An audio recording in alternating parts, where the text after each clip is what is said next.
वचनाकडे आपण जात आहोत प्रियानो, आणि देवबापाचं वचन प्रियानो आपल्याला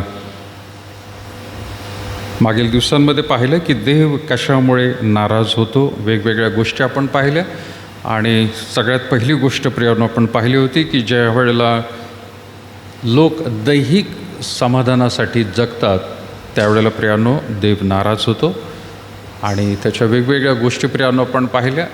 दुसरी गोष्ट आपण पाहिली प्रियानो, देव कधी नाराज होतो तेव्हा जेव्हा लोक मागे सरकतात. जे सत्य आहे, जे वचन प्रियानो देवबापाने आपल्याला दिलेलं आहे त्यापासून मागे सरकतात. जी सत्य परिस्थिती आहे, खरं जे आहे ते सुद्धा समजून प्रियानो त्याप्रमाणे चालत नाही, त्यावेळेला देव नाराज होतो. आणि त्या संदर्भामध्ये देखील प्रियानो आपण वचन पाहिलं. देव कशामुळे नाराज होतो प्रियानो, आज आपण पाहत आहोत. जेव्हा त्याचे म्हणजे देवाचे वचन लपवले जाते, देवाचे वचन लपवले जाते त्यावेळेला देव नाराज होतो. हा तिसरा मुद्दा प्रियानो आज आपण या ठिकाणी पाहणार आहोत. ज्यावेळेला आपण असं म्हणतो की देवाचं वचन लपवले जाते, म्हणजे नक्की खरंच काय वाटतं तुम्हाला प्रियानो? लपवलं जातं म्हणजे हे जे पवित्र शास्त्र आहे ते आपण लपून ठेवतो अशा रीतीने आहे का? लपवले जाते, देवाचं वचन लपवले जाते. काय वाटतं, एक विचार मनामध्ये काय येतो? कोणाला काही सांगता येईल? देवाचं वचन लपवले जाते म्हणजे काय? सांगत नाही. अगदी बरोबर. म्हणजे जिथं आपल्याला देवबापाने सांगितलेलं आहे सुवार्ता सांगा, ते जर आपण सांगत नाही आणि आपण शांत बसतो, आपल्याला संधी असते पण आपण आपल्या मनामध्ये विचार करतो की नको, कशाला बोलायचं, कशाला काही त्याकडे त्रास करून घ्यायचं, शब्दाला शब्द वाढेल, तो काहीतरी प्रश्न विचारेल, मग मला काहीतरी सांगता येणार नाही, त्याच्यापेक्षा न सांगितलेलंच बरं. अगदी बरोबर आहे. अजून कोणी सांगेल? देव नाराज होतो कधी? जेव्हा त्याचं वचन लपवले जाते. हा एक प्रकार झाला. अजून कोणी सांगता येईल का? देवाचं वचन लपवलं जातं म्हणजे काय होतं नक्की? वाघमारे अंकलने त्यांनी त्यांचा अनुभव सांगितला. अजून कोणी काय म्हणेल? मोठ्याने आणखी थोडं. ओके. ख्रिस्ती असून आपण लोकांना सांगत नाही की आम्ही ख्रिस्ती आहोत आणि आम्ही येशूची उपासना करणारे लोक आहोत, हे आपण सांगत नाही, त्यावेळेला देवाचं वचनच काय होतं प्रियानो? लपवलं जातं. अगदी बरोबर. आणखीन कोण आहे? कोणतरी सांगत होतं. ओके. देवापेक्षा माणसाला आपण जास्त प्राधान्य देतो, त्यावेळेला सुद्धा देवाचं वचन लपवलं जातं. उदाहरणार्थ आज देखील आपण जर म्हटलं प्रियानो की रविवारचा दिवस हा प्रभूचा दिवस आहे, आणि त्या दिवशी आपल्याला भक्ती मंदिरामध्ये खरं तर येऊन अख्ख्या दिवसभर देवबापाची उपासना करायला पाहिजे. शब्दात दिवसाची आठवण ठेव म्हटलेलं असताना आपण संपूर्ण रीतीने तो दिवस देवाच्या सान्निध्यामध्ये घातला पाहिजे. आता गरजेचं नाही, कधी कधी मी म्हणत असतो प्रियानो की रविवारच्या दिवशी आपण खरं तर चर्चमध्ये अखंड रीतीने बसलं पाहिजे, अगदी सकाळपासून संध्याकाळपर्यंत. तसं आपल्याला जमत असेल तर करायला हरकत नाही प्रियानो, परिस्थिती जर आपल्याला परवानगी देत असेल. पण तसं जरी केलं नाही आपण, तरी रविवारच्या दिवशी मंदिरामध्ये 2 तास 3 तास आपण बसल्यानंतर जेव्हा घरी जातो, तिथे सुद्धा प्रियानो तो दिवस देवबापासाठी घालवणं किंवा देवाच्या इच्छेप्रमाणे करणं हे सुद्धा प्रियानो गरजेचं आहे. मंदिरामध्येच येऊन बसलं पाहिजे असं नाही, परंतु तो दिवस पूर्ण रीतीने आपण देवाच्या सान्निध्यामध्ये त्याच्या कार्यासाठी, मग ती वेगवेगळ्या रीतीची सेवा असू द्या, तुम्ही कोणाला तरी प्रार्थनेसाठी भेटायला जात आहे, एखाद्या आरोग्य मिळवण्यासाठी प्रियानो प्रार्थना करताय, देवाचं वचन वाचताय, देवाच्या संदर्भामधली पुस्तकं वाचताय, लोकांना सुवार्ता सांगताय, ही सुद्धा प्रियानो काय झाली? देवबापाची खरं तर सेवा शब्दात दिवशी झाली. पण त्या दिवशी तसं न करता, जसं बंधू अमित यांनी सांगितलं, तर त्या दिवशी न करता आपण ती बाजूला ठेवतो आणि आपल्या स्वतःच्या कामासाठी, माणसांना भेटण्यासाठी, माणसांना वेळ देण्यासाठी किंवा स्वतःला वेळ देण्यासाठी आपण काहीतरी तिथं जर करत असू, तर प्रियानो ते देखील देवाचं वचन लपवल्यासारखं होतं. अगदी सुंदर. प्रत्येकाचे अनुभव महत्त्वाचे आहेत. अजून कोणाला काही सांगायचं आहे? देवाचे वचन लपवले जाते त्यावेळेला देव नाराज होतो. म्हणजे आपण ज्यावेळेला प्रियानो अशा रीतीने वागतो, लोकांना ख्रिस्ती म्हणून आपण सांगत नाही, आम्ही तुमच्यातलेच आहोत, आम्ही तुमच्यासारखेच आहोत, असं जर सांगत असू, देव नाराज होतो. सुवार्थ आपण सांगत नाही तर त्या ठिकाणी देव नाराज होतो. देवापेक्षा माणसाला आपण प्राधान्य देत आहोत, देव नाराज होतो प्रियानो. अशा बऱ्याच गोष्टी आहेत. अजून कोणी सांगेल प्रियानो देव कशामुळे नाराज होतो? तुमचा अनुभव बऱ्याच दोघा तिघांनी सांगितले, अगदी विशेष आहेत, चांगले अनुभव आहेत. देव कशामुळे नाराज होतो? देवाचं वचन लपवलं जातं आहे म्हणजे काय होतं नक्की? वचनाचं आज्ञापालन जर आपण करत नाही आहे प्रियानो, वचनाचं आज्ञापालन जर आपण करत नाही आहे, देवाने काही सांगितलेलं आहे ते जर आपण करत नाही, तर प्रियानो देवाचं वचन लपवलं जात आहे. आणि म्हणून जो शास्त्रभाग आपण देखील या ठिकाणी काढलेला आहे की पहिले थेसलोनी याचा प्रियानो पहिला अध्याय, पहिले थेसलोनी याचा पहिला अध्याय आणि 15 आणि 16 वचन आपल्यासाठी वाचण्यात आलेलं आहे. पहिले थेसलोनी पहिला अध्याय, क्षमा करा, पहिले थेसलोनी याचा दुसरा अध्याय आणि 15 आणि 16 वचन. दुसरा अध्याय, पहिले थेसलोनी दुसरा अध्याय 15 वचन म्हणत आहे, त्या यहुदियांनी प्रभू येशूला व संदेष्टांनाही जीवे मारले आणि आमचा छळ करून आम्हास बाहेर घालवले.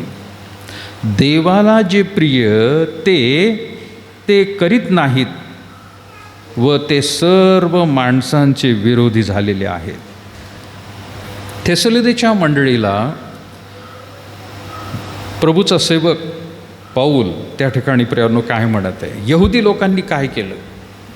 यहुदी लोकांनी आत्तापर्यंत फक्त प्रभू येशू ख्रिस्तालाच वधस्तंभावर मारलं नाही, तर याच यहुदी लोकांनी संदेष्टांना देखील प्रियानो मारलेलं आहे किंवा त्यांना धरून देण्यात आलेलं आहे. हे यहुदी लोक असे का करत होते? हे देवाचेच लोक म्हणतो आपण, देवाने निवडलेले लोक म्हणतो, पण तरी देखील अशा रीतीने ते का वागत होते? कुठंतरी प्रियानो आपल्याला हे दिसून येतं की त्यांचा स्वार्थ ते दरवेळेला साधत होते. त्यांच्या इच्छेप्रमाणे त्यांना वागायचं होतं. त्यांची सत्ता, त्यांचा अधिकार हा कायम राखायचा होता. आणि म्हणून देवबापाने ज्या काही गोष्टी सांगितल्या होत्या त्या बाजूला सारायच्या आणि आपल्या इच्छेप्रमाणे त्या वागायच्या. लोकांना आपलं भय दाखवायचं, देवाचं भय नाही, तर लोकांना आमचं भय वाटायला पाहिजे, आमची सत्ता त्या ठिकाणी चालली पाहिजे. अशा रीतीने प्रियानो ते दरवेळेला देवाचेच लोक, देवाच्याच लोकांना अशा रीतीने प्रियानो ते छळ करायचे, त्यांच्यावर दबाव टाकायचे. आणि देव ह्या गोष्टींबद्दल नाराज होता. पाऊल थेसलोनीच्या मंडळीला सांगत आहे त्या ठिकाणी, त्या यहुदियांनी प्रभू येशूला व संदेष्टांनाही जीवे मारले. येशू ख्रिस्ताला कोणी मारले? रोमन लोकांनी नाही मारलं. रोमन अधिकाऱ्यांना वापरण्यात आलं प्रियानो. रोमन लोकांनी फक्त प्रभू येशू ख्रिस्ताला वधस्तंभावर मारलं, परंतु येशू ख्रिस्ताला वधस्तंभावरती खेळा असं म्हणणारे कोण होते? यहुदीच लोक होते प्रियानो. त्याचे स्वतःचे लोक होते, त्याच्या जवळपासचेच लोक होते. का बरं ते असं करत होते? त्यांना प्रियानो असं वाटत होतं की नाही, हा देवाचा पुत्र असू शकत नाही, देव हा असू शकत नाही, हा स्वतःला देव म्हणतो. आणि म्हणून जे देवबापाच्या वचनाप्रमाणे प्रियानो खरोखर संदेष्टांनी सांगितलं होतं त्याकडे प्रियानो त्यांनी दुर्लक्ष केलं. म्हणजे वचनाला ज्या रीतीने त्यांनी अनुवाद करायला पाहिजे होता, संदेष्टांची वचनं ज्याप्रमाणे सांगण्यात आली होती त्याचं अनुवाद करणं गरजेचं होतं, तसं न करता वेगळ्या रीतीने प्रियानो त्यांनी अनुवाद केला. पहा, कुमारीच्या पोटी तो गर्भ येईल. ख्रिस्त जो आहे तो एका कुमारीच्या पोटी येणार आहे. देवबापाने संदेष्टांच्याद्वारे सांगितलं होतं. या यहुदी लोकांनी हे सुद्धा प्रियानो चर्चा केली असेल ज्यावेळेला मरियेने गर्भधारण केलं असेल. तिचा विवाह नव्हता झाला त्यावेळेला प्रियानो गर्भधारण केलं. लोकांनी त्यावेळेला तिच्याबद्दल प्रियानो वाईट काहीतरी बोलले असतील. हे सुद्धा त्यांना माहिती आहे की ही कुमारी असून अशा रीतीने हिला गर्भ झालेला आहे. पण हाच कालांतराने ख्रिस्त आहे हे ते विसरले प्रियानो.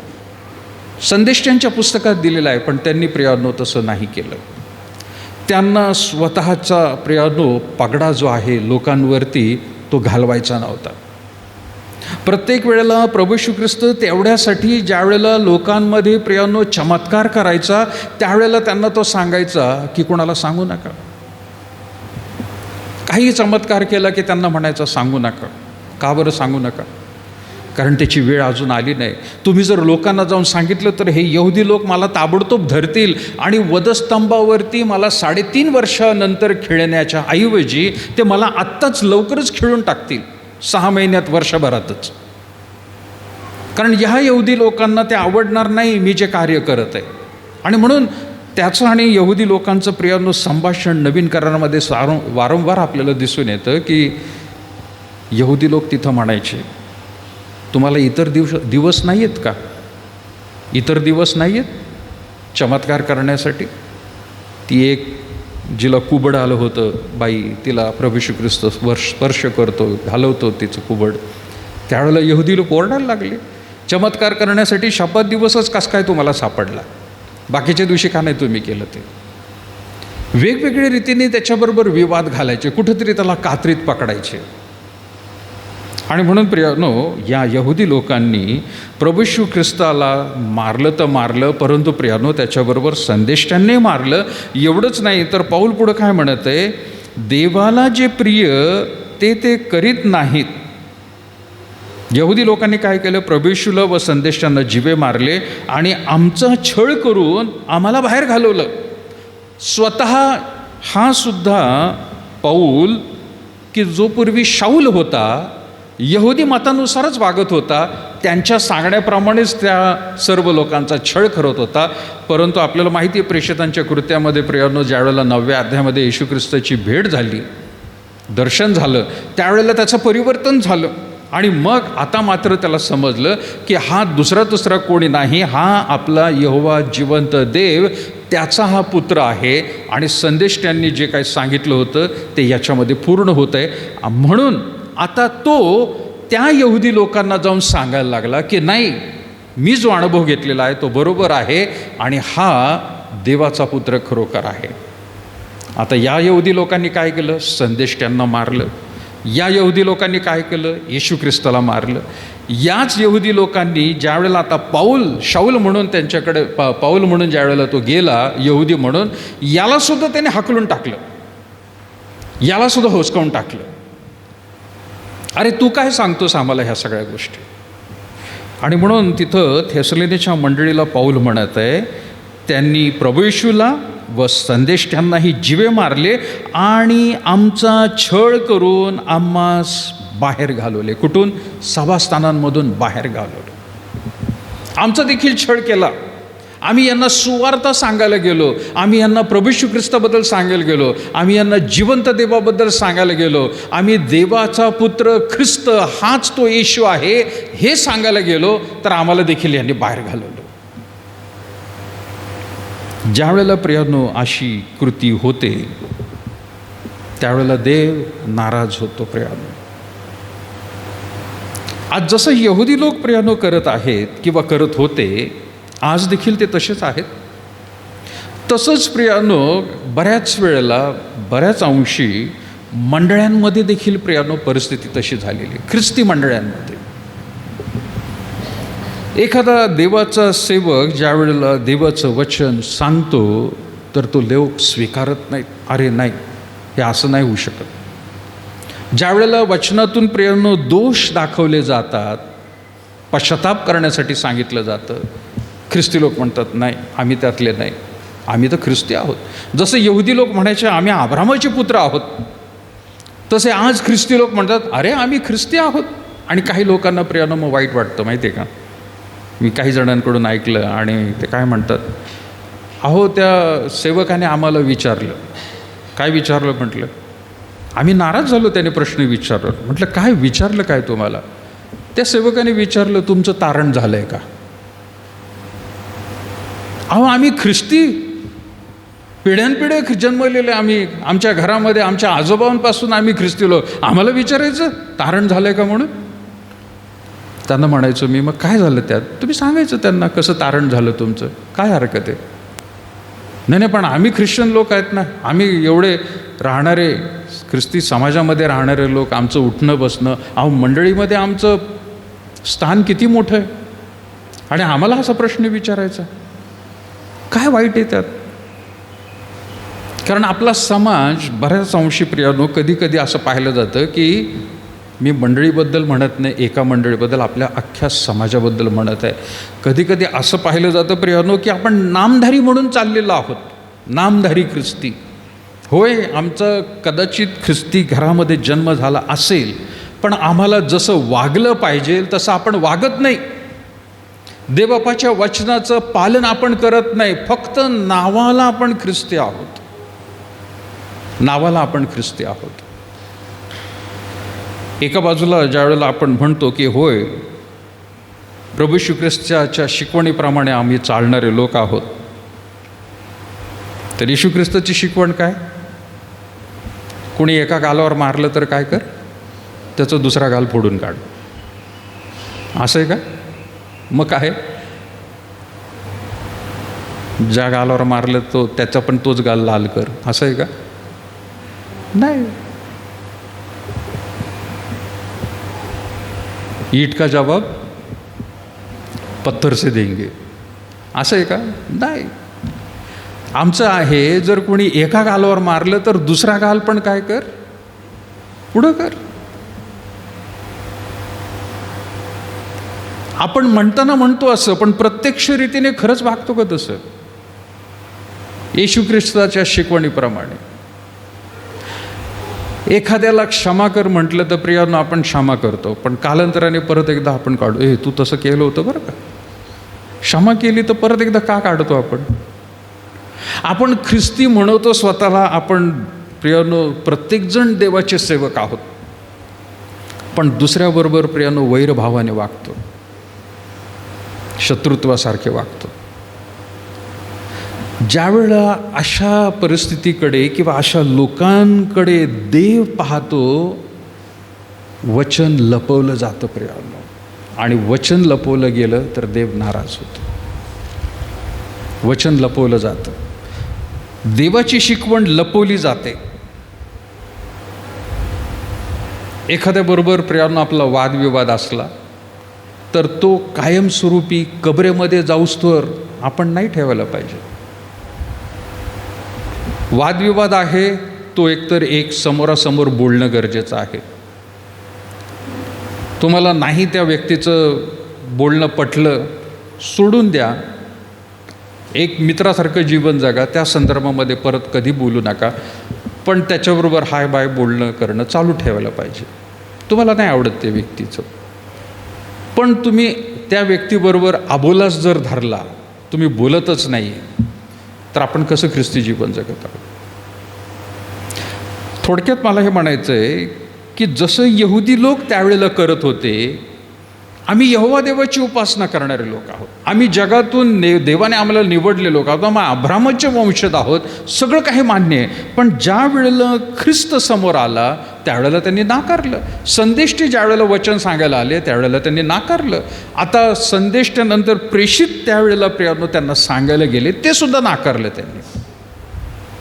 आणि म्हणून पाऊल त्या मंडळीला म्हणत आहे, देवाला जे प्रिय, 15 वचनाचा शेवटचा भाग, पहिले थेसलोनिके 2 अध्याय 15 वचनाचा शेवटचा भाग, देवाला जे प्रिय ते करीत नाहीत व ते सर्व माणसांचेही विरोधी झालेले आहेत.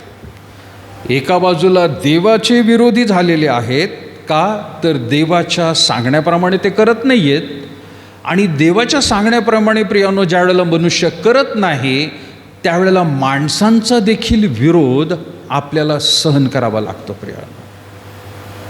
दोन्ही गोष्टी एका वेळेला येतात. काही वेळेला प्रियानो परिस्थिती अशी होते की काही वेळेला जगातले लोक आपल्याला खूप वाहवा करत असतील, छान म्हणत असतील, जगातले लोक बरं का, ख्रिस्ती नाही, किंवा ख्रिस्ती लोकसुद्धा वाहवा करतील. आणि त्या मनुष्याला एक असा भ्रम तयार होतो की आपण जे करत आहोत ते अगदी योग्य आहे, ते बरोबर आहे. अरे सगळे लोक मला वाहवा म्हणतात, माझी स्तुती करतात. मग त्याच्यातले जगातले लोक असतील, ख्रिस्तीतर लोक किंवा मंडळीतले लोक असतील, वाहवा करत असतील. पण त्याच वेळेला त्या मनुष्याने हे सुद्धा पाहणं गरजेचं आहे की जर सगळे लोक माझी वाहवा करत आहेत, परंतु माझी वाहवा ज्या कृतीमुळे होत आहे ती देवाला मान्य आहे का? देव त्याच्याने संतुष्ट आहे का? कारण जगातल्या लोकांना वाहवा करण्यासाठी प्रियानो उगाचच ते सुद्धा वाहवा करत नाहीत, त्यांना सुद्धा काहीतरी स्वार्थ असतो. आणि ते स्वार्थ साधून घेण्यासाठी एखाद्याला प्रियानो ते वाहवा करत असतं. पुढच्या वचनामध्ये जाणार आहे मी, पुढे मत्तेमध्ये दिलेलं आहे, मगाशी आपण वाचलंय की लोकांचं संख्याबळ, त्यांचं मत मिळवण्यासाठी हे यहुदी लोक खूप प्रयत्न करायचे. म्हणजे आजच्या काळामध्ये मत मिळवणं म्हणजे काय? लाईक्स मिळवणं. किती लाईक्स मिळाले तुमच्या क्लिप्सला, किती लोक गुड म्हणाले, किती लोक वाह म्हणाले, ग्रेट म्हणाले, हात जोडून तुम्हाला चिन्ह दाखवलं त्यांनी, फार सुंदर मतं मिळवत. पण प्रश्न विचारला पाहिजे की खरंच ह्या सगळ्या गोष्टी लोकांना संतुष्ट करत आहेत, लोकांना बरं वाटत आहे, पण त्याच वेळेला माझा देवसुद्धा संतुष्ट आहे का? हे पाहणं फार गरजेचं आहे. कारण लोक येशू ख्रिस्ताला सुद्धा होसांना होसांना म्हणून प्रियानो त्याचा जय जयकार करत होते. 8 दिवस आधी त्यांनी मोठा जय जयकार केला यरूशलेममध्ये प्रवेश करत असताना. पण 8 दिवसामध्ये त्यांचं मत बदलून गेलेलं आहे आणि त्याला वधस्तंभावर खिळा, ज्याचा जय जयकार केला, होसांना म्हणून त्याला राजा म्हणून स्वीकारलं, थोड्याच दिवसात ते म्हणत आहेत नाही, याला वधस्तंभावर खिळा. ज्यावेळेला अशा लोकांकडे देव पाहतो त्यावेळेला समजून घ्यायचं प्रियानो, जे सत्य आहे ते दाबण्यात आलेलं आहे, जे खरं आहे ते लपवण्यात आलेलं आहे, आणि जे खोटं आहे त्याला आता उहापोहा केला जात आहे. पाऊल त्या मंडळीबद्दल प्रियानो मंडळीला सांगत आहे, देवाला जे प्रिय ते ते करत नाही व ते सर्व माणसांचे विरोधी झालेले आहेत. आता इथं परिस्थिती अशी आहे की लोकसुद्धा देवाच्या त्या म्हणजे माणसाच्या विरोधात लोक उठलेले आहेत, दुसऱ्या बाजूला देवाच्या मर्जीप्रमाणे त्यांनी केलं नाही म्हणून लोकांचा विरोध देखील त्यांना आता सहन करावा लागत आहे. आणि अशी परिस्थिती प्रियानो त्या माणसाला भाग पाडते आता विचार करायला की नक्की काय चाललंय बाबा. त्याला स्वतःला समजतं की मी कुठंतरी चुकलेलो आहे. आता एका बाजूला मी देवाच्या सांगण्याप्रमाणे त्याच्या इच्छेप्रमाणे मी केलं नाही, लोकांना वाटत होतं मी करत आहे, पण दुसऱ्या बाजूला आता लोक पण उठलेले आहेत आणि त्याला माहिती आहे देव पण माझ्यावरती नाराज झालेला आहे. त्याला पश्चाताप करण्यासारखी आता दुसरी परिस्थिती नाही. त्याला शरण जाणं गरजेचं आहे देवाजवळ. आणि म्हणून पाऊल त्यांना म्हणत आहे, हे यहुदी लोकांनी असं केलेलं आहे की देवाच्या इच्छेप्रमाणे ते तर करतच नाही आणि माणसांचे ते विरोधी झालेले आहेत. 16 वचन, परराष्ट्रीयांचे तारण व्हावे म्हणून आम्ही त्यांच्याबरोबर बोललो. हे का यहुदी लोक पाऊलाला नाकारत होते? त्यांचं म्हणणं एवढंच होतं यहुदी लोकांचं, ही जी सुवार्ता तुम्ही येशू ख्रिस्ताबद्दल सांगताय, आधी तर त्यांनी विश्वास ठेवलाच नाही. काही लोकांनी त्याच्यातून विश्वास ठेवला, होय हाच ख्रिस्त आहे. आणि ते यहुदी लोक यहुदी मतानुसार न वागता आता चर्चमध्ये येऊन येशू ख्रिस्ताची उपासना करायला लागले. पण याच्यामध्ये प्रॉब्लेम काय व्हायला लागला आता, हे यहुदी मतानुसार येशू ख्रिस्ताची प्रियानो उपासना करणारे लोक इतके कट्टर त्यांच्या जीवनामध्ये होते आधी, तसंच ख्रिस्तामध्ये आल्यानंतर हे करायला लागले. काय? येशू ख्रिस्त हा आपलाच देव आहे, दुसऱ्यांना जाऊन सुवार्ता सांगण्याची गरज नाही, तुम्ही नका जाऊ दुसऱ्यांकडं, असं प्रियांनो त्यांचं म्हणणं होतं. आणि म्हणून पावलाला आणि प्रेषितांना आता ते विरोध करायला लागले होते. आधी विश्वास ठेवला नाही येशू ख्रिस्तावर, वधस्तंभावर मारलं. त्यातल्या काही लोकांनी विश्वास ठेवला, त्यांचं परिवर्तन झालं. परिवर्तन झाल्यामुळे आता ते चर्चमध्ये येऊन बसायला लागले. चर्चमध्ये बसायला लागल्यानंतर देवाची उपासना, येशू ख्रिस्ताची उपासना करायला लागले. पण ज्यावेळेला सुवार्तेचं कार्य आलं त्यावेळेला मात्र ते थांबायला लागले. ते म्हणाले नाही नाही नाही, हे चुकीचं करताय तुम्ही. आपल्याच लोकांना तुम्ही सुवार्ता सांगा. म्हणजे काय? यहुदी लोकांनाच सांगा, दुसऱ्यांना सांगू नका. दुसऱ्यांचं तारण होऊ देऊ नका. ते वाईट लोक आहेत, ते क्रोधाची प्रजा आहे, त्यांना नरकातच पाठवलं पाहिजे आणि देव खात्रीने त्यांना नरकात पाठवेल, असं त्यांचं म्हणणं होतं. आणि म्हणून पावलाला आणि बाकीच्या लोकांना ते विरोध करत होते. तुम्ही जाऊन सांगू नका दुसऱ्यांना.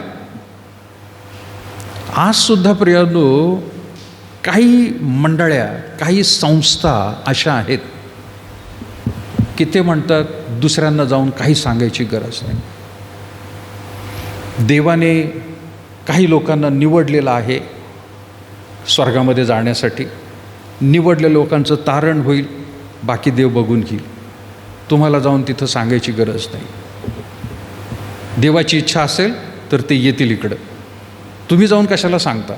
आणि म्हणून काही संस्थाच, आपल्याच ख्रिस्ती संस्था दुसऱ्या संस्थांवर आरोप करतात. आम्ही नाही बाबा असं कर, हे बाकीचे लोक करतात, सुवार्थ सांगतात. मागच्याच आठवड्यामध्ये कुठल्या तरी एका मोठ्या बिशपने सांगितलं की आम्ही कधीही जाऊन लोकांना सुवार्ता सांगत नाही. आम्हाला जर काही करायचं असेल तर आम्ही फक्त समाजकार्य करतो. मला वाटतं आंध्र प्रदेशमध्ये कुठला तरी एक बिशप आहे, त्याचं हे वक्तव्य होतं. आम्ही फक्त जाऊन समाजामध्ये समाजसेवा करतो, गरिबांना मदत करतो, अन्न पाणी आम्ही त्यांना देतो, पण कोणालाही आम्ही येशू ख्रिस्ताबद्दल सांगत नाही, आम्ही सांगणार पण नाही. बिशप एका संस्थेचा देवाचं वचन सांगतंय, संपूर्ण राष्ट्रातील लोकांना जाऊन सुवार्ता करा, त्यांना जे काही आज्ञा केली आहे तुम्हाला ते मी शिकवा आणि त्यांना पिता पुत्र पवित्र आत्म्याच्या नावाने बाप्तिस्मा द्या, एवढं सांगितलेलं आहे. भारत देशातला संविधान हे सुद्धा सांगतो प्रियांनो की तुम्ही तुमचा धर्म पाळू शकता, गाजू शकता, लोकांना सांगू शकता तुम्ही. संविधान सांगतं. व्हॉट्सॲपवरती सध्या क्लिप्स आलेले आहेत.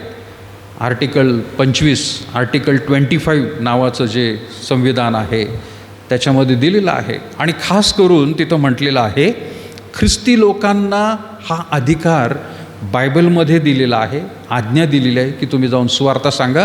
तेवढ्यासाठी आर्टिकल 25 आपल्या संविधानामध्ये छापण्यात आलेलं आहे प्रिया. बाकीच्या कुठल्या धर्माबद्दल नाही म्हटलेलं बरं का. बाकीचा कुठलाच धर्म हा सुवार्ता म्हणा किंवा त्यांना प्रचार करा किंवा प्रसार करा म्हणून सांगण्यासाठी त्यांचंच धर्म सांगत नाही. आणि धर्मच सांगत नाही तर त्यांना संविधानात सुद्धा परवानगी दिलेली नाही. पण ते करतायत, आपलं बघून करतायत काही समाजातले लोक. पण आर्टिकल 25 तुम्हाला आणि मला सांगितलेलं आहे की तुम्ही हे करू शकता, कारण तुमचं बायबलच तुम्हाला सांगते करायला, तुमचा देव तुम्हाला करायला सांगत आहे. ज्या वेळेला प्रियांनो आपण असं करतच नाही, देव नाराज होतो प्रिया, देव नाराज होतो. संपूर्ण मुभा अजून दिलेली आहे भारत देशामध्ये, सुवार्ता सांगायची मुभा दिलेली आहे प्रियांनो. तुम्ही क्लिप्स पाठवू शकता, तुम्ही व्हिडिओज पाठवू शकता, तुम्ही लोकांना ट्रॅक देऊ शकता, तुम्ही नवीन करार देऊ शकता, तुम्ही त्यांच्याशी संभाषण साधू शकता, येशू ख्रिस्ताबद्दल बोलू शकता. रस्त्यामध्ये उभं राहून सुद्धा प्रियांनो मोठ्याने स्पीकर लावून तुम्ही सांगू शकता येशू ख्रिस्त हा जिवंत देवाचा पुत्र आहे आणि तो मानवाचं रूप धारण करून जगात आला, तुमच्या आणि माझ्या पापांसाठी वधस्तंभावर मरण पावला, मेला, तिसऱ्या दिवशी परत उठला, स्वर्गात गेलाय आणि आता लवकरच परत येणार आहे. ओरडून ओरडून स्पीकरवर तुम्ही सांगू शकता, कारण तुम्हाला आणि मला संविधानाने हक्क दिलेला आहे, बायबल पण सांगत आहे प्रिया.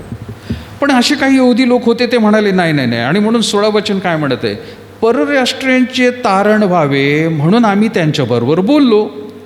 ते बोलण्याची ते काय करायला लागले, मनाई करतात. परराष्ट्रीयांचं तारण व्हायला नको, मनाई करायला लागले ते. आणि पाऊल तर असा होता की नाही, मला तर परराष्ट्रांकडेच जायचं आहे. तुम्ही लोकांनी जर नाही स्वीकारलं तर मी तुम्हाला सोडेल आणि मी परराष्ट्रांकडे जाईल. आणि प्रेषित 9मध्ये प्रियांनो आपल्याला देवबापाने तेच दाखवले नाही का. प्रेषित 9मध्ये काय लिहिलं आहे त्याच्याबद्दल? हा निवडलेले पात्र आहे. काय म्हटले तिथं बघा. हनन्या काय म्हणाला? हनन्या म्हणाला त्याला, 13 वचन, प्रेषित 9:13 वचनामध्ये म्हटले. तेव्हा हनन्याने उत्तर दिले, प्रेषित 9 अध्याय 13 वचन, प्रभू, यरुशलेमेतल्या तुझ्या पवित्र जनांचे ह्या माणसाने किती वाईट केले आहे हे मी पुष्कळांकडून ऐकले आहे. आणि येथेही तुझे नाव घेणाऱ्या सर्वांना बांधावे असा मुख्य याजकापासून त्याला अधिकार मिळाला आहे. परंतु प्रभूने त्याला म्हटले, जा, कारण परराष्ट्रीय राजे व इस्रायलाची संतती यांच्या समोर माझे नाव घेऊन जाण्याकरता तो माझे निवडलेले पात्र आहे आणि त्याला माझ्या नावासाठी किती दुःख सोसावे लागेल हे मी त्याला दाखवीन. निवडलेले पात्र आहे.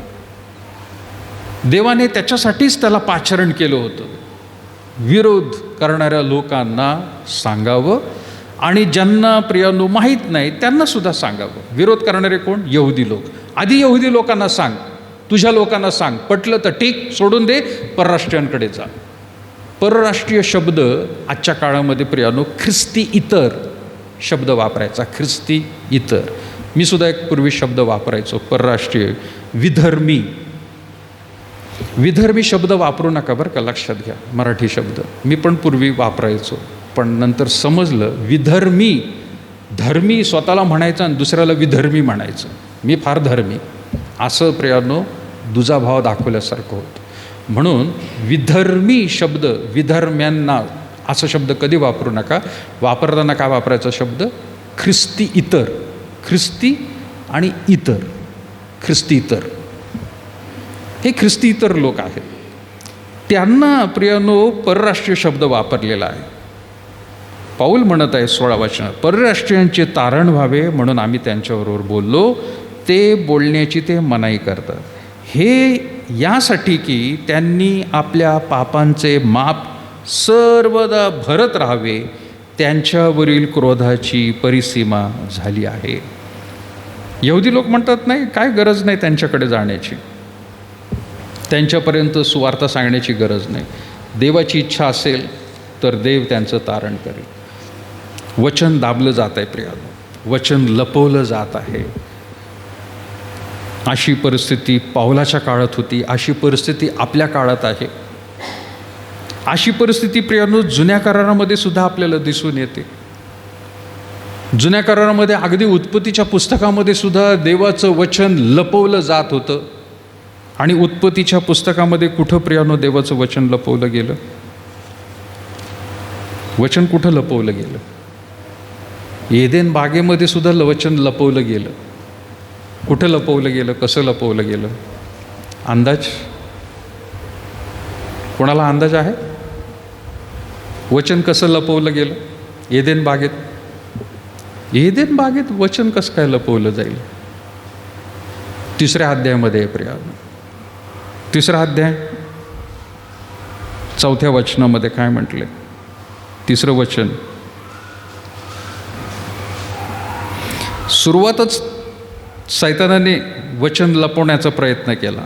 3रा अध्याय 1 वचन. परमेश्वर देवाने केलेला सर्व वनचरात सर्प फार धूर्त होता. तो स्त्रीला म्हणाला. काय म्हणाला? इथं वचन लपवलं गेलं बघा. तुम्ही बागेतल्या कोणत्याही झाडाचे फळ खाऊ नये असे देवाने तुम्हाला सांगितले काय? हे खरं आहे? कोणत्याही झाडाचं फळ खाऊ नका. वचन काय होतं? वचन काय होतं? 15 वचन बघा. 2रा अध्याय आणि 15 वचन शेजारीच आहे तिकडं पानावर. परमेश्वर देवाने मनुष्यास एदेन बागेत नेऊन तिची मशागत व राखण करण्यास ठेवले. तेव्हा परमेश्वर देवाने आदामाला अशी आज्ञा दिली की बागेतील वाटेल त्या झाडाचे फळ यथेच्छ खा, पण बऱ्या वाईटाचे ज्ञान करून देणाऱ्या झाडाचे फळ खाऊ नको, कारण ज्या दिवशी त्याचे फळ तू खाशील त्या दिवशी तू खास मरशील. ह्या पानावर तिथंच लिहिलेलं आहे, त्याच्या शेजारी तिथं दिलेलं आहे, देवाचं वचन लपवलं गेलेलं आहे सैतानाकडून, आणि लपवण्याचा प्रयत्न त्यांनी केला. आणि म्हणून तो विचारत आहे की तुम्ही बागेतल्या कोणत्याही झाडाचे फळ खाऊ नये असे देवाने तुम्हाला सांगितले, हे खरे आहे का?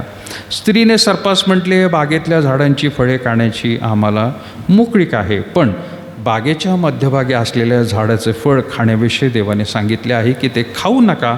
इथपर्यंत बरोबर होतं. आणि पुढं पण आपण वास्तू प्रियालो, त्याला स्पर्श करू नका, कराल तर मराल. इने काय केलं? इथं जिथं म्हटलेलं आहे त्याला स्पर्श करू नका आणि कराल तर मराल, हे खरं देवाचं वचन लपवण्यात आलेलं, ते झाकून टाकलंस. देवाने जे सांगितलं होतं त्याच्यावरती स्वतःच्या शब्दांचं पांघरून घातलं. सत्य तिने दाबलं, पण तिला दाबण्यासाठी सैतानाने प्रवृत्त केलं होतं. कारण त्यानेच आधी सुरुवातीच्या वचनामध्ये म्हटलेले कोणत्याही झाडाचे फळ खायला सांगितले नाही का? ज्यावेळेला प्रियांनो देवाने जे सांगितलेली वचनं आहेत, आज्ञा आहेत, त्या दाबून आपण स्वतःचं काहीतरी त्यावरती मुलामा टाकत असतो, त्यावेळेला देवाचं वचन लपवलं जातं प्रियांनो. आणि तिथं देव नाराज होतो. अब्रामाच्या जीवनामध्ये सुद्धा आपल्याला जर पाहायला मिळालं, देवाने सांगितलं त्याच्या उत्पत्तीच्या पुस्तकात 12व्या अध्यायामध्ये की तुझ्यापासून एक राष्ट्र निर्माण करेल. आणि पुढे जाऊन अब्रामाला संशय पडला, नक्की खरंच देवाने माझ्याबद्दल सांगितलं ते खरं होतं आहे का नाही.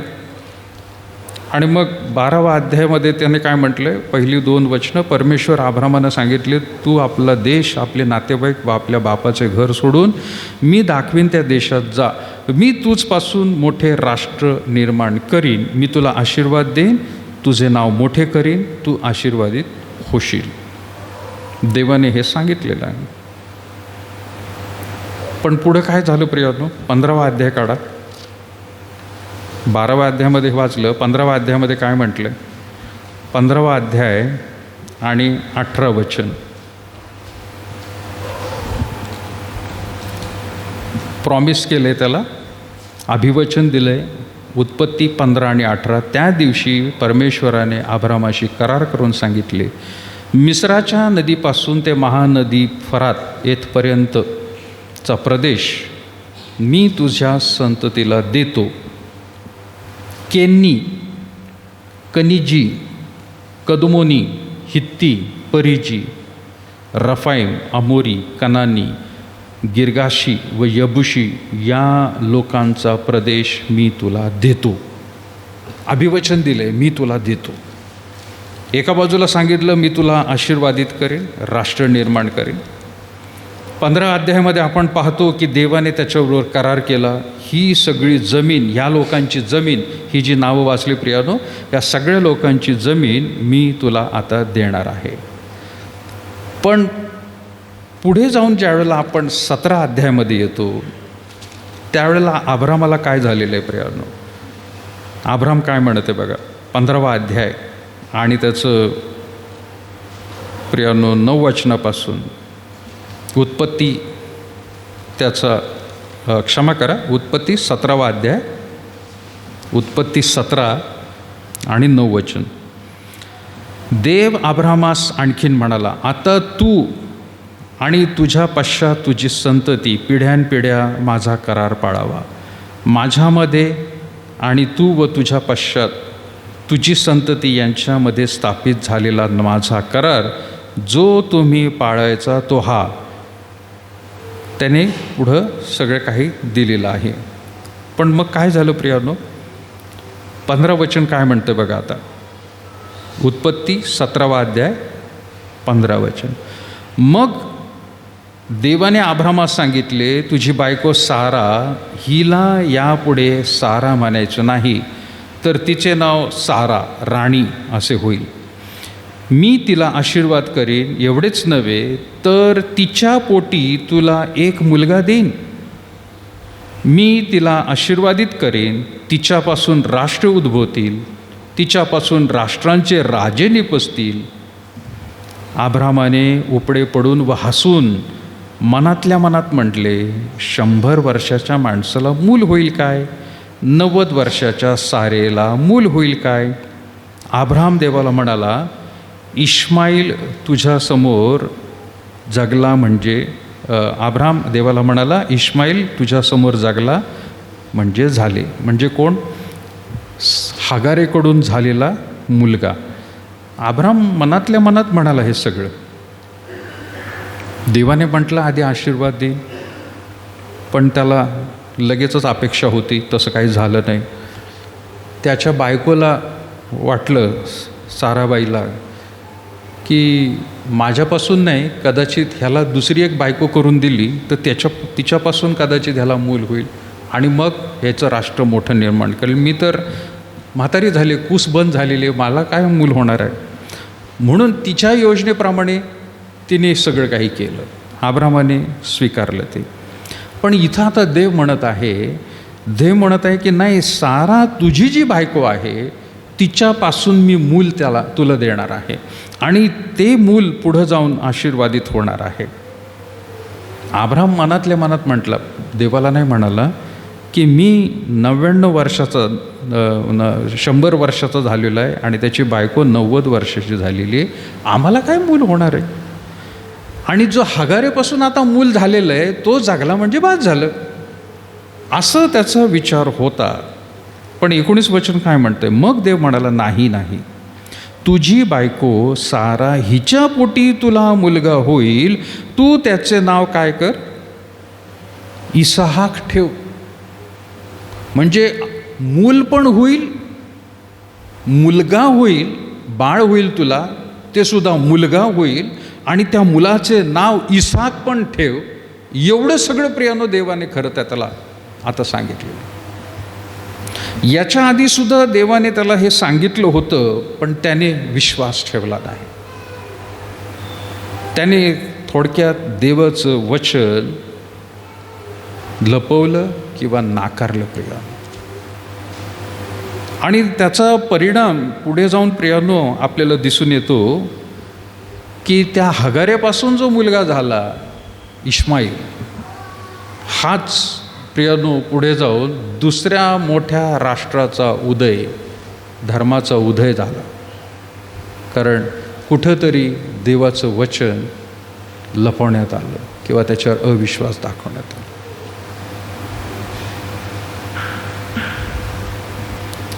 अशा गोष्टी आजच्या काळामध्ये होत आहेत का? होत आहेत प्रियानो.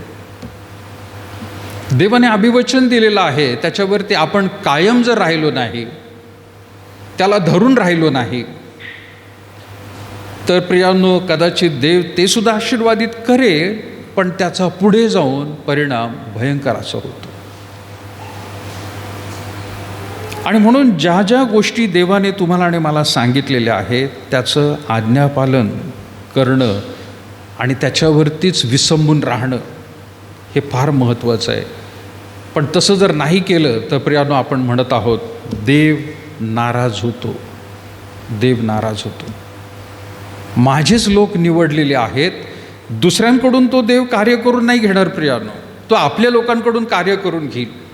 त्याला अपेक्षा होती आधी यहुदी लोकांकडून तो कार्य करून घेईल, पण त्यांनी सुद्धा नाकारलं. यहुदी लोकांमधूनच प्रियानो येशू ख्रिस्ताला आणलं आणि आता प्रियानो येशू ख्रिस्तावर विश्वास ठेवणाऱ्या लोकांना ख्रिस्ती म्हणवलं गेलं, त्यांच्यामधून तो कार्य करण्याचा प्रयत्न करत आहे. आधी यहुदी आणि आता ख्रिस्ती.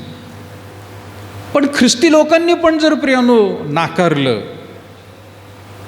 देव त्याचं कार्य करतच राहणार आहे प्रियानो, पण तो समाजावरती नाराज होतो.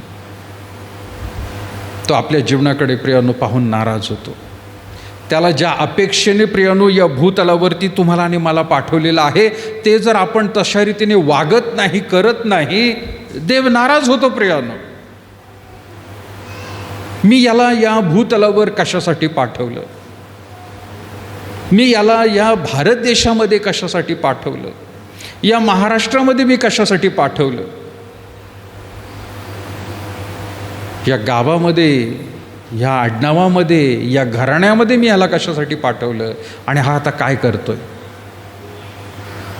प्रत्येकाच्या जीवनासाठी देवबापाची वेगळ्या रीतीची योजना आहे. त्या योजनेला ओळखून प्रियानो आपण वागणं गरजेचं आहे, त्याप्रमाणे चालणं गरजेचं आहे. आणि आपण जर नाही करत, देव दुसरा मार्ग काढणार आहे प्रिया, आपल्याला तिथंच थांबून टाकेल तो. मला ते रेल्वेचं उदाहरण नेहमी आवडतं प्रियानो. रेल्वे एका ट्रॅकवरून धावत असते, पण कधी कधी ती दुसऱ्या ट्रॅकवर जाते वळून.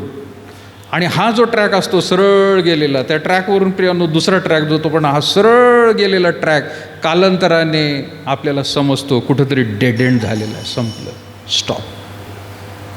त्याच्यापुढं ट्रेन नाही, रूळ नाही आहे, त्याच्यापुढं जागाच नाही आहे. कधी कधी आपलं जीवन डेड एंड झालेलं असतं आणि मग देव दुसरा ट्रॅक तयार करतो आणि दुसऱ्या ट्रॅकने त्याची गाडी मात्र तो घेऊन जात असतो, पण आपल्याला तिथंच थांबवत होतो, कारण आपण तसं वागत नाही. आपल्या जीवनामध्ये तसं होऊ नये प्रियानो, नाराज होऊ नये. देव जो ट्रॅक आपल्याला दिलेला आहे, जे जीवन आपल्याला दिलेलं आहे, त्या जीवनामध्ये प्रियानो आपल्याला चालत राहायचं आहे. नाहीतर देवाला दुसरा ट्रॅक बदलायला लागेल. त्याची योजना प्रियानो वेगळी असते आणि त्याचं कार्य शेवटपर्यंत जाणार. ती गाडी जर नगरवरून दिल्लीला निघाली, ती जाणारच, पण तो ट्रॅक तिथं थांबला आहे म्हणून गाडी पण थांबली असं कधी होणार नाही. दुसरा ट्रॅक.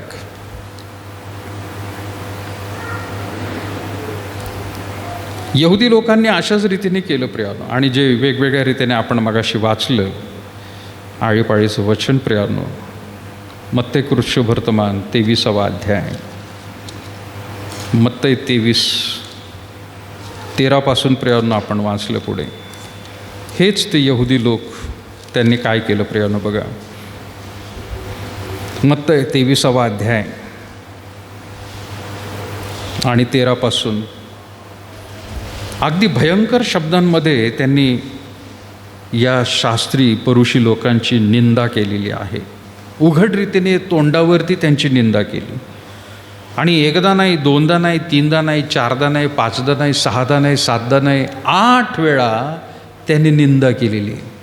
आणि इतके भयंकर आणि कठोर शब्द त्याने वापरले त्यांना की 13 वचनापासून सुरू होतं. काय म्हणत आहे तिथं तो, मत्ते 23 आणि 13, अहो शास्त्र्यांनो, अहो परुषांनो, ढोंग्यांनो, तुमची केवढी दुर्दशा होणार. शास्त्रांनो, परुषांनो, देवाच्या वचनाचा अभ्यास करणारे लोक, शास्त्री, परुषी, त्यांना तो म्हणते तुम्ही ढोंगी आहात, तुमची केवढी दुर्दशा वाईट होणार आहे. कारण तुम्ही लोकांना स्वर्गाचे राज्य बंद करता, तुम्ही स्वतःही आत जात नाही व आत जाणाऱ्यांनाही आत जाऊ देत नाही. स्वतः आत जात नाही आणि ज्यांना आतमध्ये जायचं आहे त्यांना सुद्धा आत जाऊ देत नाही आहे. तुम्ही एक अडखळण म्हणून झालेला आहात.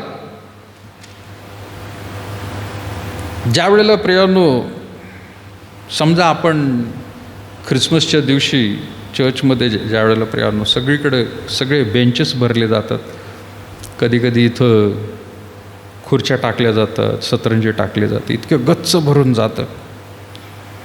आणि मग चर्च सुटताना आपण ही दोन्ही दारं बंद केली आणि ते सुद्धा दार पूर्ण उघडण्यापेक्षा एकच फळी उघडली. आपण दाराची एकच फळी उघडली, काय होईल चर्च सुटल्यावर?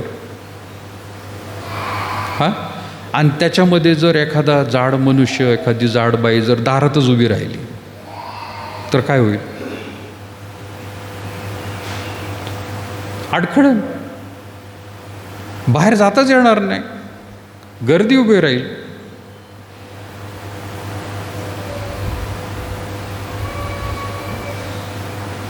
अगदी त्याच रीतीने परुषी, शास्त्री हे लोक प्रियानो करत होते. ना कोणी स्वतः जाते आतमध्ये देवाच्या राज्यात, ना दुसऱ्यांना जाऊ देण्याचा प्रयत्न करायचा. तुम्ही पण जाऊ नका, मला तिथंच उभं राहा. प्रभू श्री ख्रिस्ताने अगदी उघड रीतीने त्यांना म्हटलेलं आहे, तुम्ही शास्त्री किंवा परुषी, ढोंग्यांनो, तुमची केवढी दुर्दशा होणार, कारण तुम्ही लोकांना स्वर्गाचे राज्य बंद करून टाकलेलं आहे. चलता है चलने दो, दिवस जात आहेत, जाऊ द्या. उन्नती प्रगती काही होऊ देत नाही.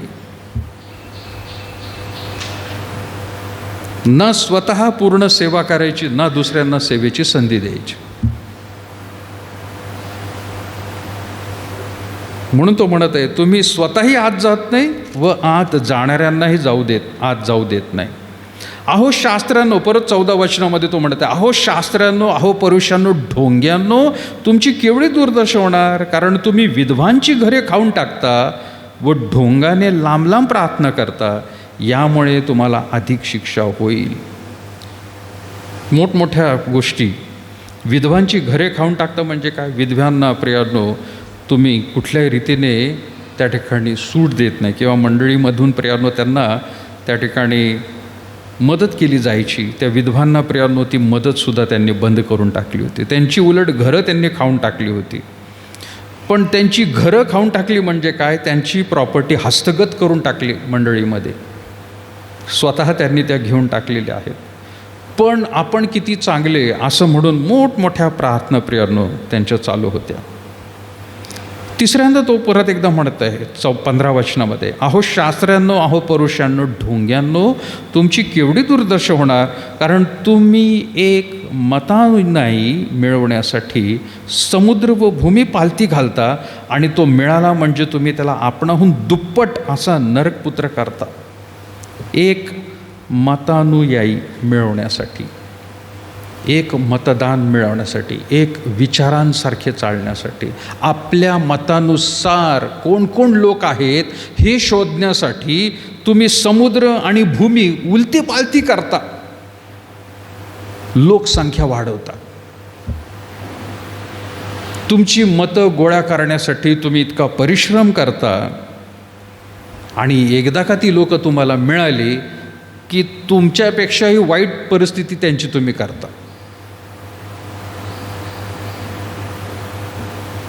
चौथ्यांदा तो कुठं म्हणत आहे प्रियानो? 16 वचन, अहो आंधळ्या वाटड्यांनो, तुमची केवढी दुर्दशा होणार.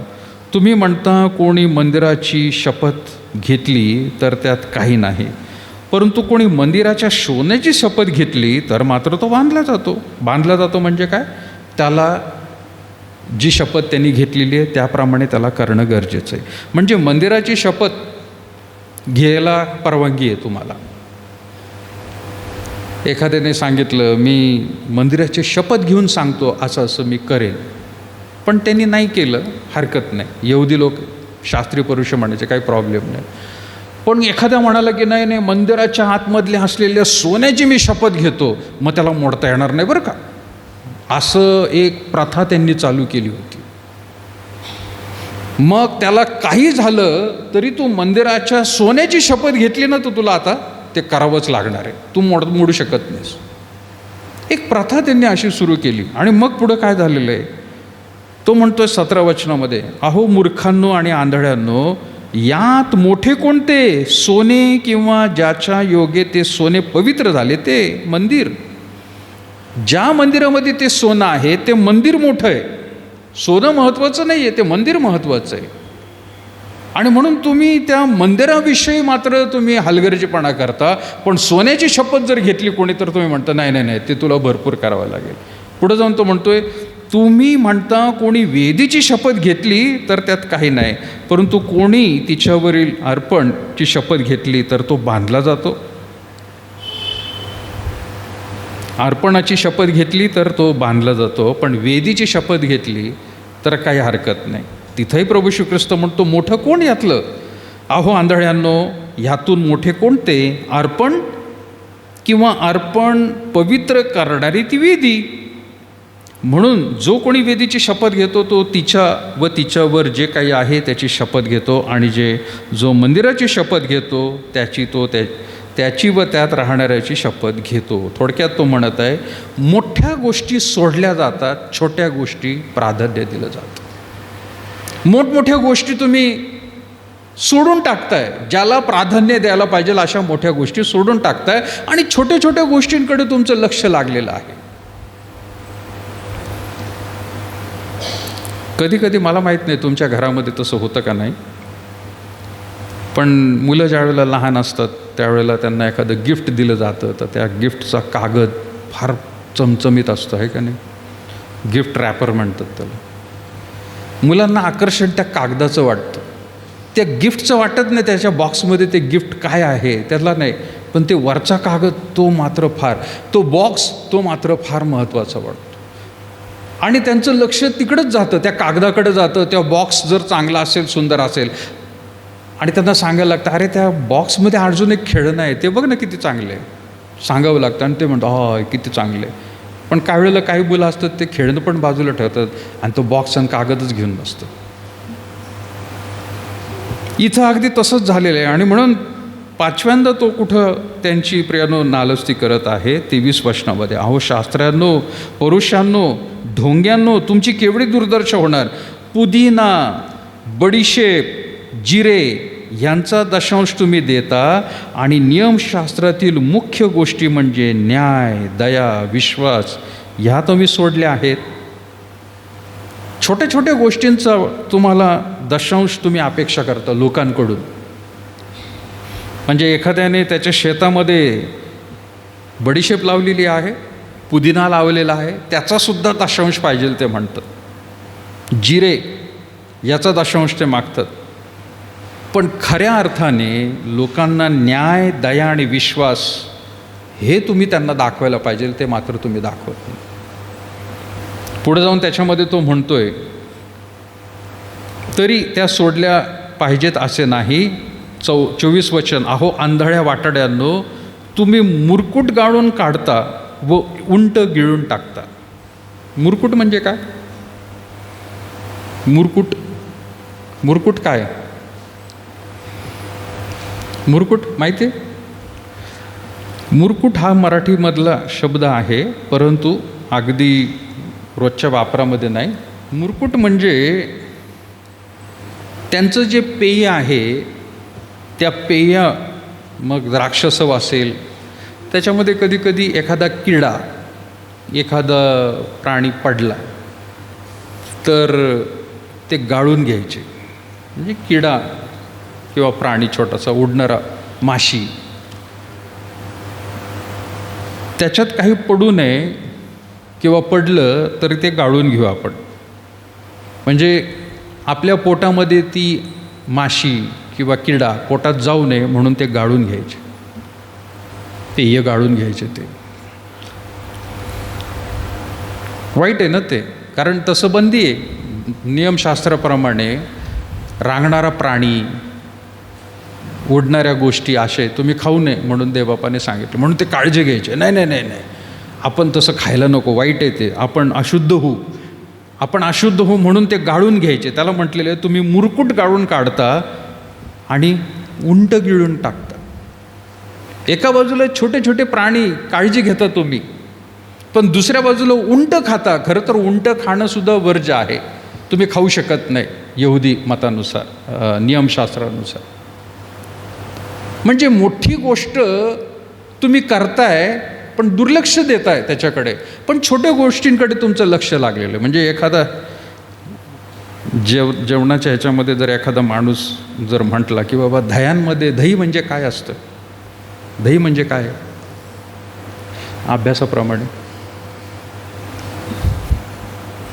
अभ्यासाप्रमाणे दही म्हणजे काय, दुधापासून बनवतात ना विरजण टाकून. पण ते जर दही तुम्ही विज्ञानामध्ये जर बघितलं जाऊन प्रयोगशाळेमध्ये भिंग लावून जर बघितलं तर काय दिसेल माहिती आहे का? दही म्हणजे पांढऱ्या आळ्या आहेत. मी नाही सांगत, शास्त्रज्ञ सांगतात. दही म्हणजे काय? पांढऱ्या आळ्या आहेत, आळ्या. बाकीच्या मोठमोठ्या आळ्या आपण सोडून टाकतो, पण दही किती चविष्ट रीतीने खातो. आणि दही खाणाऱ्या माणसाला ते आवडतं. आता किती सांगितलं तरी तो खाईलच, आहे का नाही? मी सुद्धा खाईल. आपल्याला माहीत नाही, आपण काही भिंग लावून नाही बघत, ते भिंग बघितल्यावरती समजतं आळ्या आहेत. म्हणजे मटण खाणाऱ्या माणसाने अख्खा बैल खाऊन घ्यावा बैलाचं मटण खाऊन घ्यावं आणि दुसऱ्या बाजूला म्हणायचं दही आळ्या आहेत का, नको बाबा मला. असं जर म्हटलं तर कसं होईल? हां, दह्यांमध्ये आळ्या आहेत, पाळक साहेबांनी सांगितलं दह्यात आळ्या आहेत, पण दुसऱ्या बाजूला अख्खा बैल खातोय किंवा अख्खा बोकड खातोय, त्याला त्याचं काही वाटत नाही. अगदी तशी गत झालेली इथं. तो म्हणतोय तुम्ही छोट्या छोट्या गोष्टी मुरकुटसुद्धा तुम्ही गाळून खाता, पण एका बाजूला उंट गिळून टाकताय तुम्ही. अशा गोष्टी ज्या वेळेला सेवक देखील करतात त्यावेळेला देव नाराज होतो. देव नाराज होतो. विश्वासणाऱ्यांकडून अशा गोष्टी होतात, सेवकांकडून जर अशा गोष्टी होतात. पुढं 25 वचनामध्ये सुद्धा म्हटलेलं आहे, अहो शास्त्र्यांनो, परुषांनो, ढोंग्यांनो, तुमची केवढी दुर्दशा होणार. तुम्ही ताट वाटी बाहेरून साफ करता, पण ती आतून जुलूम व असंयम यांनी भरलेली आहेत. अरे आंधळ्या परुषा, पहिल्याने वाटी आतून साफ कर, म्हणजे ती बाहेरून देखील साफ होईल. 27 वचन, अहो शास्त्र्यांनो, परुषांनो, ढोंग्यांनो, तुमची केवढी दुर्दशा होणार, कारण तुम्ही चुना लावलेल्या काबरांसारखे आहात. त्या बाहेरून खरोखर सुंदर दिसतात, परंतु आत मेलेल्या हाडांनी व सर्व प्रकारच्या घाणीने भरलेले आहेत. तसे तुम्हीही बाहेरून लोकांना नीतिमान दिसता, परंतु आत ढोंगाने व अनितीने भरलेले आहात. 29 वचन, अहो शास्त्र्यांनो व परुषांनो, ढोंग्यांनो, तुमची केवढी दुर्दशा होणार, कारण तुम्ही संदेष्ट्यांच्या कबरा बांधता व नीतिमान लोकांची थडगी सजवता आणि म्हणता, आम्ही आपल्या पूर्वजांच्या काळात असतो तर संदेष्ट्यांचे रक्तपात करण्यात त्यांचा साक्षीदार झालो नसतो. संदेष्ट्यांना यांनीच मारलं, त्यांची मारूनसुद्धा थडगी उभारायची. आज समाजामध्ये प्रियानो असे लोक दिसतात. दुसऱ्या समाजामध्ये, ख्रिस्तीतर समाजामध्ये आहेत, ते त्यांच्याच लोकांना मारतात, त्यांच्या नावाचं मोठं स्मारक करतात, पण मारून दुसऱ्या धर्मावरच्या लोकांवर आळ घेतात. ह्या धर्माच्या लोकांनी आमच्या माणसाला मारलं आणि त्याचं मोठं स्मारक करतात आणि त्याचा जय जयकार करतात. मारलेलं असतं यांनीच. अशा गोष्टी जर विश्वासणाऱ्यांकडून, अशा गोष्टी जर सेवकांकडून होत असतील, देव नाराज होतो. प्रियानो, देव नाराज होतो. आणि म्हणून ही खबरदारी घेणं फार महत्त्वाचं आहे आजच्या काळामध्ये सुद्धा, की खरंच आपल्या जीवनामध्ये कोणत्या गोष्टी आपण अशा करत आहोत की त्याच्यामुळे देव नाराज होतोय. वेगवेगळ्या रीतीने प्रियानो, तुम्ही प्रत्येकजण आपलं स्वतःचं आत्मपरीक्षण जर करून पाहिलं तर तुम्हाला सुद्धा देव दाखवून देईल की आपण कोणत्या गोष्टी सहजरीतीने करून जात होतो, सहज करतो, पण तिथं प्रियानो देव नाराज होत आहे, आपल्याला चांगलं माहीत आहे. आणि म्हणून ही गोष्ट पाहणं प्रियानो गरजेचं आहे, देव कशामुळे नाराज होतो. पुढच्या वेळेला प्रियानो देवाची इच्छा असेल त्यानुसार आपण पाहूया. पण तुम्ही आणि मी आपण प्रार्थना करूया प्रियानो, नाराजीच्या गोष्टी आपल्याकडून होऊ नये. आजच प्रियानो पडताळा करून घ्या, म्हणजे आपण या सर्व गोष्टींपासून स्वतःला प्रियानो दूर ठेवू. प्रभू येशू ख्रिस्त तेवढ्यासाठी मार्गदर्शन म्हणून तुम्हाला आणि मला या भूतलावर आलेला आहे. आपण प्रार्थना करूया प्रियानो. प्रभू, आम्ही पुन्हा एकदा विशेष तुझे आभार मानतो. या वचनातून आम्ही पुन्हा एकदा पाहिलेलं आहे की खरोखर प्रभू तू कोणत्या गोष्टींनी नाराज होतोस. आम्हाला सहाय्य कर, मार्गदर्शक हो प्रभू, की आमच्या जीवनामध्ये आम्ही खरोखर तुझं वचन लपून न ठेवता आम्ही उघडरीतीने ते वाचावं, समजून घ्यावं, आत्मसात करून मग प्रभू आम्ही इतरांना देखील ते सांगावं. जर आजपर्यंत प्रभू परमेश्वर कोणाकडून अशी गोष्ट झाली असेल, दयेने कृपेने प्रभू तू क्षमा कर. आम्ही तुझं वचन लपून न ठेवता उघड रीतीने प्रभू त्याचा स्वीकार करावा आणि उघड रीतीने प्रभू ते जाहीर देखील आम्ही करावं, की जेणेकरून खरोखर आम्ही तुझे जिवंत साक्षी असे होऊ. प्रभू आम्हाला सहाय्य कर की यहुदी लोकांच्या प्रभू जीवनामधून आम्हाला जे धडे आज मिळालेले आहेत ते आम्ही कधी गिरवू नये, परंतु प्रभू जे तुझं वचन, तुझं पवित्र शास्त्र, पवित्र आत्म्याच्याद्वारे प्रभू आम्हा प्रत्येकाला मार्गदर्शन करत आहे. होय प्रभू, आज वैयक्तिक प्रत्येकाशी तू बोललेला आहे. आम्हाला सहाय्य कर की आम्ही ज्या गोष्टी तुला आवडतात त्याच आम्ही कराव्या. कदाचित आम्हाला आवडणाऱ्या गोष्टी आम्ही बाजूला ठेवाव्यात आणि तुझ्या इच्छेप्रमाणे वाटेल त्या परिस्थितीत, वाटेल त्या प्रभू परमेश्वर खरोखर क्षणाला आम्ही तसंच त्या गोष्टी कराव्यात म्हणून धैर्य, शक्ती, सामर्थ्य दे. पुन्हा एकदा प्रभू तुझ्या प्रिय मंडळीवरती तुझा विपुल दयेचा, कृपेचा हात असू दे. आम्हा प्रत्येकाला प्रभू या आठवड्यामध्ये देखील तू चालव. सर्व मान, सन्मान, गौरव प्रभू मी तुला देत. लहानशी प्रार्थना येशूच्या नावात मागत आहे म्हणून तो एक बापा. आपण उभे राहूया. प्रभूने शिकवलेली प्रार्थना म्हणून. हे आमच्या स्वर्गातील बापा, तुझे नाम पवित्र मानले जाओ, तुझे राज्य येऊ, जसे स्वर्गात तसे पृथ्वीवर. तुझ्या इच्छेप्रमाणे हो. आमची रोजची भाकर आज आम्हास दे, जसे आमच्या ऋणी असरून सोडले तसे तू आमचे ऋणी आम्हास सोड, आणि आम्हास परीक्षेत नकोस तर आम्हास वाईटापासून, कारण की राज्य, सामर्थ्य आणि गौरव ही सर्व काळ तुझीच आहे. आपल्या परमेश्वराचं प्रेम, प्रभू येशू ख्रिस्ताची कृपा आणि पवित्र आत्म्याची सहभागिता आता आणि इथून पुढं सदैव तुम्हा सर्व लहान थोर प्रियजनाला असो.